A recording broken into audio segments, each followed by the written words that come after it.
the guys that do 3-car money, right? Right. All right, this is that game for you right now. Not for me, Brian. No money. No money, it's to just pretend. Instead of 3 cards, you hold your fingers like this, so hold your fingers like this. Look, watch. This card, right? Remember diamonds. Forget ace, just diamonds. Hold it parallel. What card do you have? What card is that? Can I look at it? Yeah, but name it. What is it? Ace, nine. Diamonds, just diamonds. Look, show it to them, make sure it's all right. Bingo, All right, bango. show it to them too. Bingo, bango. Bingo, bango, cool, Yeah. man. Hold it like this, look. Lower, watch. This one, same thing, just remember hearts. Forget ace, just Right, hearts. right. Watch this switch, ready? See, I switched it. Look, I'll do it again. See it switch back. Just switch twice so quick you didn't see it. Get up on my shoe, huh? Sorry. Not switch. Yeah, switch twice. Look, I'll do it so you can see it. Look, here's the move. See how the borders line up? Don't put it on the bottom. No, look, no, I'm teaching you. I know I'm teaching you right now. That's how I do it. Hold it tight, though, to make it impossible I got it now, because tight. you know the move. I have diamonds, ready? Right. Without looking at it, what would you bet on, hearts or diamonds? Bet you got them All right, but pretend bet. Would you bet hearts here or hearts here? Or could I impress you if the heart was on top, diamond was on bottom? The heart's on top because you had the heart. Turn your hand over. Nope. Go ahead, turn your hand over.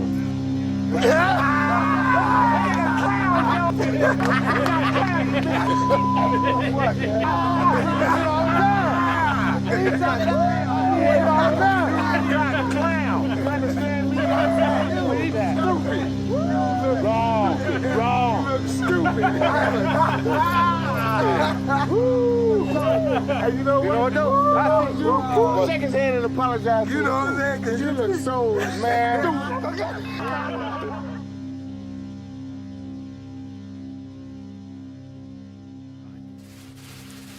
Such conduct must be held accountable in our justice system by Australians in accordance with our justice system and the Australian rule of law. But responsibility must also be taken by leadership to ensure the lessons are learned and these events are never repeated.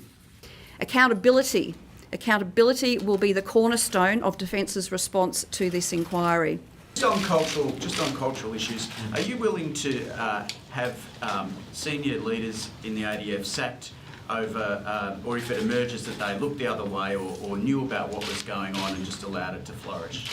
Well, as I said in my opening remarks, it's not just the specific conduct of individuals that relate to acts that are covered in this report. It is the environment, it is the context, it is the rules, it is the culture and the command that sat around those things. And if we want to deal with the truth of this, we have to deal with the truth of that. And I know there'd be some concern in the veterans community, and I know there would be some concern within those serving members of the ADF that this process may only just focus on those specifically involved. And I want to assure them that both the CDF, the Minister and myself are very, very keen to ensure, to really understand and learn from this, then those matters can't be ignored. This inquiry found no evidence that there was knowledge of or reckless indifference to the commission of war crimes on the part of troop, squadron and commanders of Special Operations Task Groups and Higher Command. However, being unaware of or even deliberately kept unaware of actions, unlawful actions, does not relieve commanders of moral responsibility. And as the Chief of the Army, I'm determined to hold ourselves to account, to lead through this and build a culture in our Army and win back the trust of the Australian people that we know that we deserve. As we hold ourselves to account and we now act on the findings, which we welcome, we can formally continue the journey that we've already been on since 2015 to strengthen our Army, to strengthen the culture, the leadership and the accountability of our organisation to win back that trust. Who will ultimately be held accountable for this? That's part of the issue of dealing with and working through on a case-by-case basis exactly what happened and who's to be held to account. Ultimately, I'm going to be held to account to make sure that this report is dealt with thoroughly, and I'm held to account also for my duty and my performance in the Middle East as the commander in the Middle East in 2011. We are all holding ourselves to account as an organisation, and we will work through this in a proper way. Dr. Vivienne Tom, Mr. Robert Cornell and Professor Rufus Black were appointed as members of the Afghanistan Inquiry Implementation Oversight Panel in November 2020, shortly before the release of the IGADF Afghanistan Inquiry Report.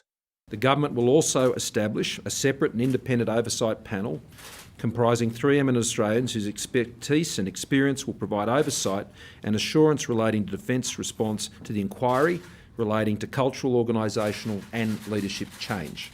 The oversight panel will report directly to the Minister of Defence on the implementation of the inquiry's recommendations and their consideration of any wider implications and actions in response to the inquiry. And I thank the Minister for her recommendation of the establishment of this oversight panel, which will enable her also to ensure that the matters that require to be addressed within the ADF are in fact being done so, and while at the same time preserving the integrity of the justice process that we have set in place and keeps government ministers directly at arm's length from both of those processes.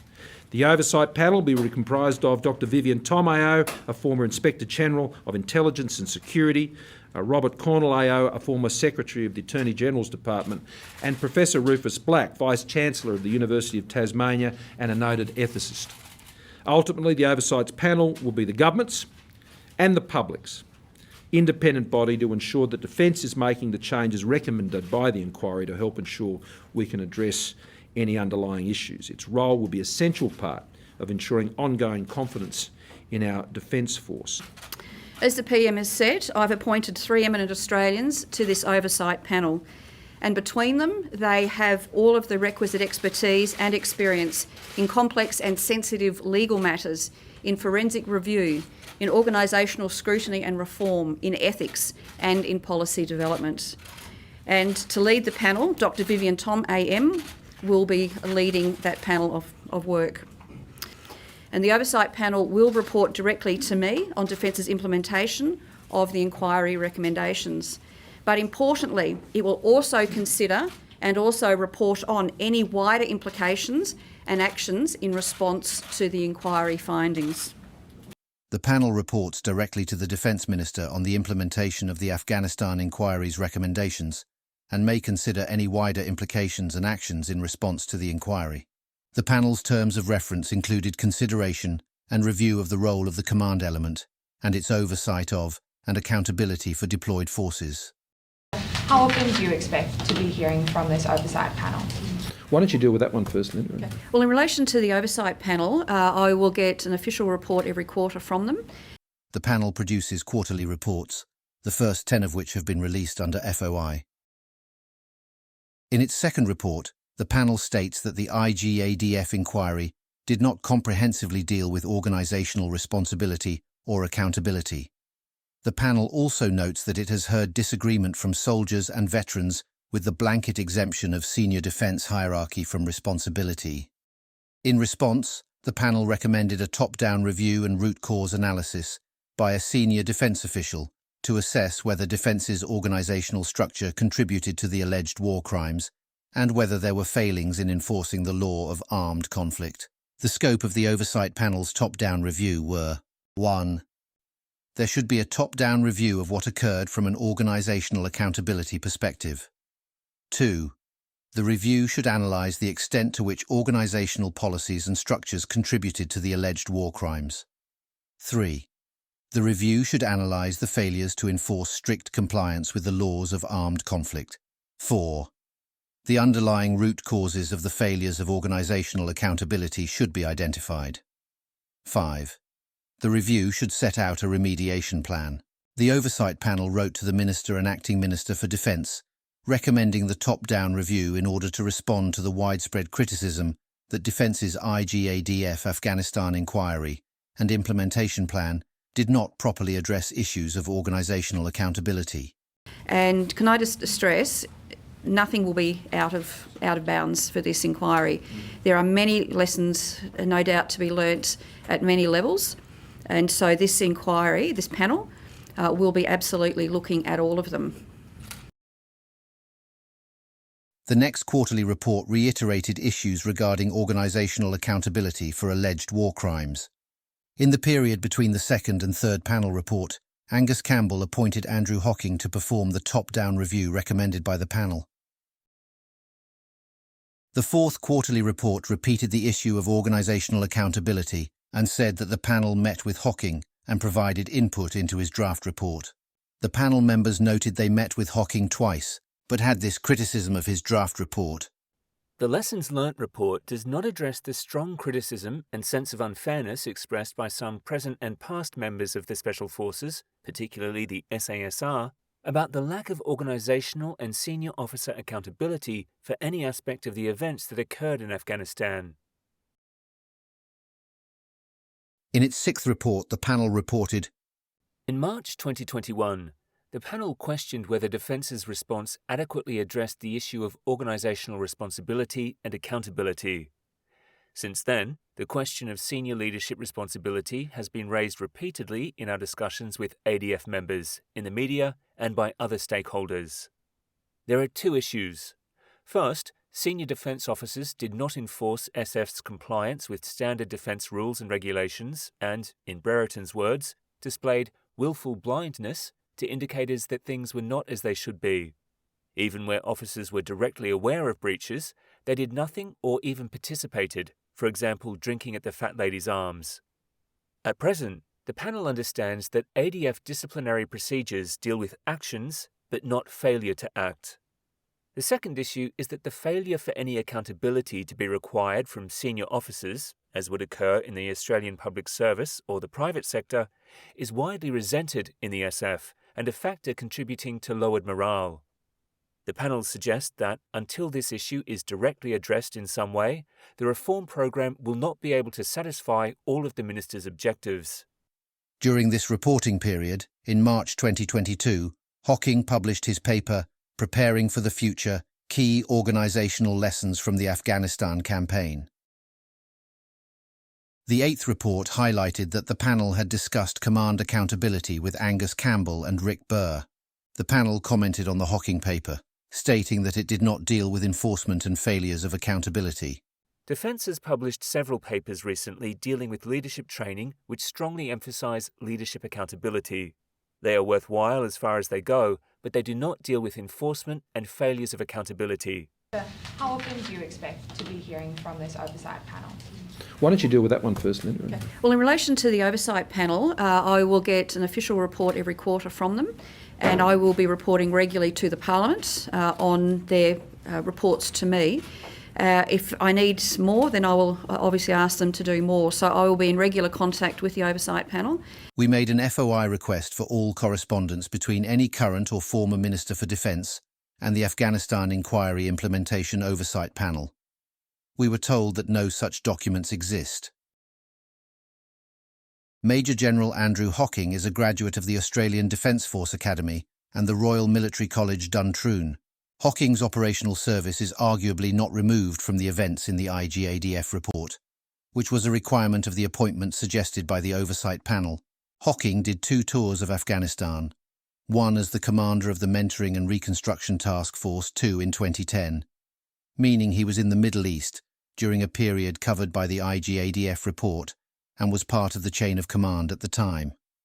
It is likely he would have personal and professional relationships with the very people the Oversight Panel thought should be assessed and reviewed. Instead of following the clear parameters set by the Oversight Panel for the top-down review of organisational accountability, Hocking chose a very different scope for his paper. Contrary to the panel's recommendations and the parameters it set for the review, the introduction to the Hocking paper states, This study is careful to focus on lessons that have relevance to this changing outlook and to avoid those that are only narrowly applicable to the Afghanistan context. Accordingly, this study provides only a brief overview of the Afghanistan campaign and couples this with a general sense of the expected future operating environment. It concentrates on lessons with future relevance. Look, I wrote this paper. In fact, I didn't write it. The CDF asked me to write it, but I had a little bit of room to negotiate what it looks like and how we do it. It is clear that Hocking did not attempt to address the issues identified by the Oversight Panel. Neither did he try to comply with the Oversight Panel's recommendations or parameters. Following the release of the Hocking paper, a number of newspaper articles highlighted Hocking's failure to address the concerns and recommendations raised by the Oversight Panel. In response, Defence prepared answers to further questions or criticism. In answers prepared for ministers and senior defence officials, Defence wrote, Recent media reporting took commentary from the panel's quarterly reports out of context, stating that Major General Hocking's review had failed to address strong criticisms and sense of fairness over the lack of command accountability. Major General Hocking's work was focused on future organisational and systemic improvements rather than individual accountability. Why did an experienced and educated officer such as Hocking fail so obviously in complying with what the Oversight Panel asked? How did someone used to giving and following orders misunderstand the task set by the Oversight Panel? To answer those questions, we need to look at how the Oversight Panel's recommendation was implemented by Defence. On the 22nd of June 2021, Angus Campbell directed Andrew Hocking to produce an organisational lessons learnt report. Notably, the report was to review operations in Afghanistan from 2001 to 2021, a much wider time frame than the IGADF report. The stated objectives of the report were to focus on future operational demands and to reinforce trust and confidence. Nowhere in the directive is the Oversight Panel mentioned, and nowhere is Hocking instructed to undertake any assessment of the extent to which organisational factors contributed to the alleged war crimes. Hocking was also instructed to brief Campbell monthly, but only verbally. Hocking was also required to provide a final draft of the report to the Chiefs of Service Committee in November 2021. The Independent Afghanistan Inquiry Implementation Oversight Panel will have complete access to our work. Despite his report being in final form in November 2021, the report was not released until March 2022, 4 months after his meeting with the Chiefs of Service Committee. Look, I wrote this paper. In fact, I didn't write it. The CDF, I did. The CDF asked me to write it, but I had a little bit of room to negotiate what it looks like and how we do it. Look, I wrote this paper. In fact, I didn't write it. The CDF, I did. The CDF asked me to write it, but I had a little bit of room to negotiate what it looks like and how we do it. Look, I wrote this paper. In fact, I didn't write it. The CDF, I did. The CDF asked me to write it, but I had a little bit of room to negotiate what it looks like and how we do it. Well, look, thank you, Prime Minister. I share the Prime Minister's confidence in the CDF and Defence's senior leadership. But one of the reasons why I did recommend, and we are now establishing the Oversight Panel, is to ensure that any matters that relate to culture and any matters that might be found in the report or, as I've said, emerge during the course of the implementation are considered not only by the CDF but also considered externally. So that is exactly the purpose, so that we have accountability and transparency that sits out of the ADF chain of command and outside of government. So who is to blame for the lack of analysis of command accountability? The Oversight Panel for not fulfilling its role in overseeing the implementation of the Afghanistan reform plan? The Defence Ministers for not ensuring the ADF followed their instructions? Hocking for not questioning the discrepancies between what the Oversight Panel recommended and what he was being asked to do? Or Angus Campbell for giving Hocking a directive that deliberately avoided the issue of command accountability? Let me try with you. Hold this. Hold this, son. Hold this. All right, ready? Name a number from make it bigger, though, because his was too hard. It was like... All right, 13. All right, 1, 2, 3, 5, 6, 7, 8, 9, 10, 11, 12. See, as soon as you connect it, that's when it happens. See, where's the card? See what I'm saying? They switch it from hand to hand. That's what it is. Here, look, check it out. Watch, like this. Ready? Look, watch. Watch this. Ready? Just watch this move. Look. No, look, watch. Look. Here's the switch, right? It's right here, right? All right. See that? That's the move, right? Yo, I'm gonna give you something. Hold this. I got something for you, man. I got a little treat, like a present for you. Oh!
In addition to the measure that the Prime Minister has outlined in relation to the inquiry, I've established the Afghanistan, it's called the Afghanistan Inquiry Implementation Oversight Panel. This panel will provide oversight of the defence response to the inquiry. It will also provide assurance to the government and to me as Minister, and also to all Australians, that this report is being implemented as all Australians would expect it to be. Accountability will be the cornerstone of Defence's response to this inquiry.